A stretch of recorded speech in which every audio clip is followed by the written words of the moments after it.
Hi, I'm Matt Hoffman with HousingTech Ventures.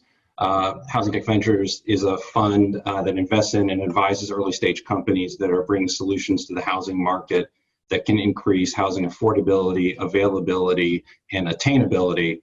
I'm really pleased to be a part of the hackathon, and I should also mention I'm also an Ivory Fellow, and kudos to the Ivories for all they're doing to bring innovation to the housing market. I think as you approach the hackathon, I just want to highlight three different lenses or opportunities that are really driving innovation and to think about as you look for solutions that can make a big difference in the housing market. The first and foremost is affordability, and we've been seeking to solve that problem for decades in the US, but really intensely over the last few years as it has become a national priority. The second is COVID-19. Which obviously over the last 6 months has upended our society from every aspect, and the implications of that for the housing market.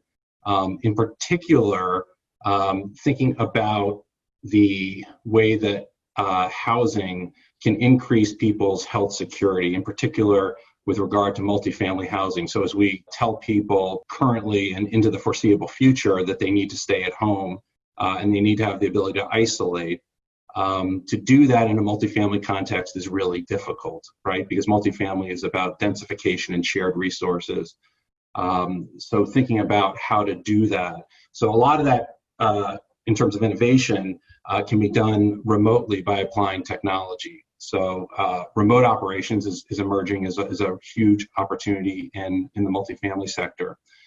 Related to that is in order to do things remotely, both from an owner-operator perspective, but also from a tenant perspective, is having access to broadband Wi-Fi, which many Americans do not, especially when we're talking about lower-income Americans living in affordable housing. So how do you do this without broadband? You probably don't. So we need to think about broadband Wi-Fi as a new form of basic utility in multifamily housing, much like water, electricity, heat.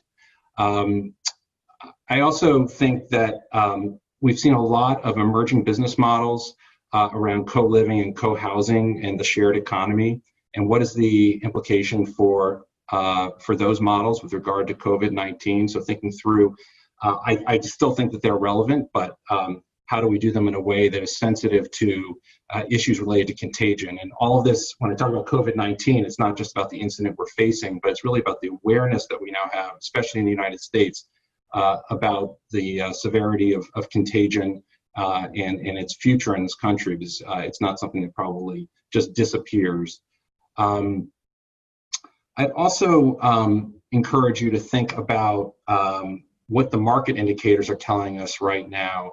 So we recently saw that FHA loans, which are mortgages that enable people with fewer resources to buy a house, currently are at a 16% delinquency rate as of August.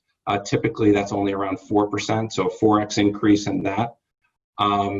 Also, there are now 3.6 million homeowners that are in forbearance.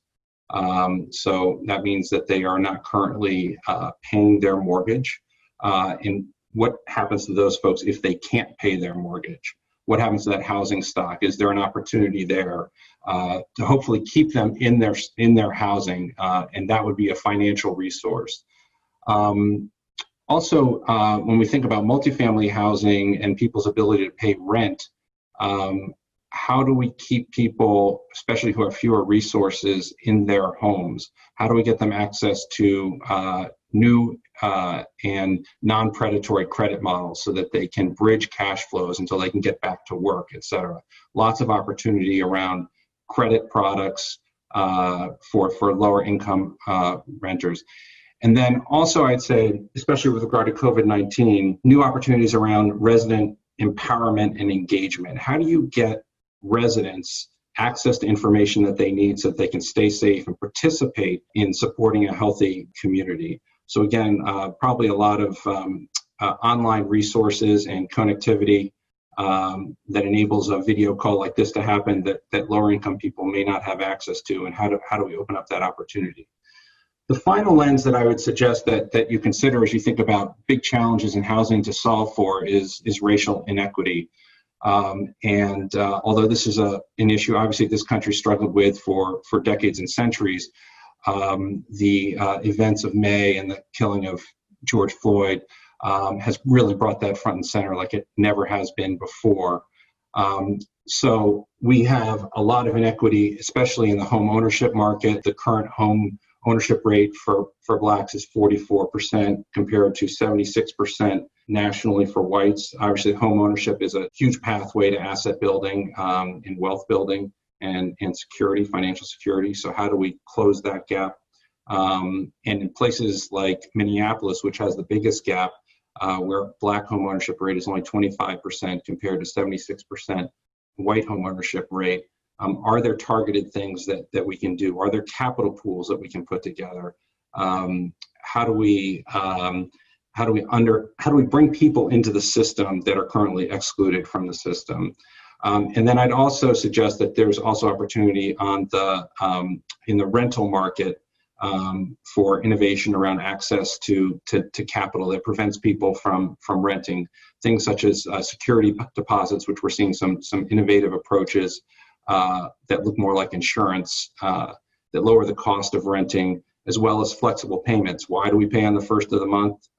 That's not something that is codified in any way. It's just habitual. And how does that change? And how do we make flexible payments a more regular part of the process? So there's lots of activity in the marketplace right now, but there's a huge amount of room for innovation. And I encourage you all, as you engage in the hackathon, to not feel constrained by how we've done things, whether through the policy lens or the market lens, but really make the housing market the equitable driver of our economy that it can be, not just in terms of creating jobs and providing people shelter, but really giving them stability in a future. So I wish you all good luck, and I'm excited to see what comes out of the hackathon.